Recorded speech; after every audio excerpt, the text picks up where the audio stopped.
বাংলাদেশের অস্থায়ী সরকার নির্বাচনে গড়িমসি করছে এ নিয়ে প্রশ্ন তুলেছে বিএনপি।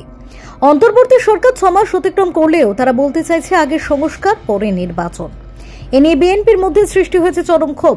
নির্বাচন ঘোষণা করতে অন্তর্বর্তী সরকার যত বেশি গড়িমসি করবে তত বিএনপির সঙ্গে তিক্ততা বাড়বে ডক্টর ইউনূস সরকারের। 5 আগস্ট গণ অভ্যুত্থানের মধ্য দিয়ে আওয়ামী লীগ সরকারের পতন ঘটে। এরপর ডক্টর ইউনূসের নেতৃত্বে একটি অন্তর্বর্তী সরকার গঠিত হয়। বিএনপি যে চাল দিতে চেয়েছিল হয়তো সেই চালে ব্যর্থ হচ্ছে ভেবেই এবার আঙুল কামড়াচ্ছে। আওয়ামী লীগ সরকারের তাড়ানোর ক্ষেত্রে বিএনপির যে মদত ছিল সেটা প্রকাশ্যে ছিল না। তাই বিএনপি মনে করেছিল যে দূর থেকে কলকাঠি মেরে আওয়ামী লীগ সরকারকে পতন ঘটানোর পরে তাড়াতাড়ি একটা নির্বাচন ঘোষণা করে বিএনপি ক্ষমতায় চলে আসবে। আওয়ামী লীগ সরকারের পতন ঘটল এবং একটি ক্লিন ইমেজও বজায় থাকলো বিএনপি, কারণ বিএনপি আগেই জানতো যে এই অস্থায়ী সরকার ডাহা ফেল করবে। রাহুল কবির রিজভী, বিএনপির যুগ্ম মহাসচিব, সাংবাদিকদের বলেন, শেখ হাসিনা এবং এই সরকারের প্রধানের মধ্যে একটা মিল রয়েছে। শেখ হাসিনা সরকার বলেছেন আগে উন্নয়ন পরে গণতন্ত্র, আর এই সরকার বলছে আগে সংস্কার পরে নির্বাচন। আমি সেই রাজনৈতিক দলকে বলতে চাই, ইসলামপন্থী সেই রাজনৈতিক দল, যে আপনাদের ৭১-এর ভূমিকা কি ছিল? আপনারা কোন সেক্টরে যুদ্ধ করেছেন? আপনারা কোন সেক্টর কমান্ডারের আন্ডারে যুদ্ধ করেছেন?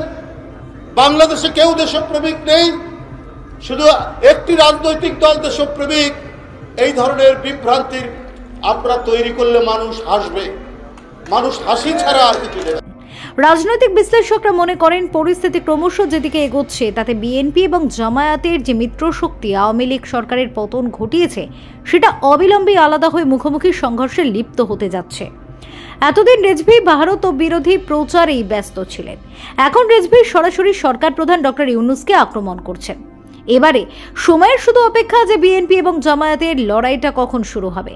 যদিও নির্বাচন কমিশনার 2025-এর শেষ ভাগে অথবা 2026-এর প্রথম ভাগে নির্বাচন করার চিন্তা ভাবনা করছে এমনটাই জানিয়েছেন, কিন্তু সিঁদুরে মেঘ দেখছে বিএনপি বুঝতে পারছে যে এই সরকার কিছুতেই মসনদ ছাড়তে চাইছে না।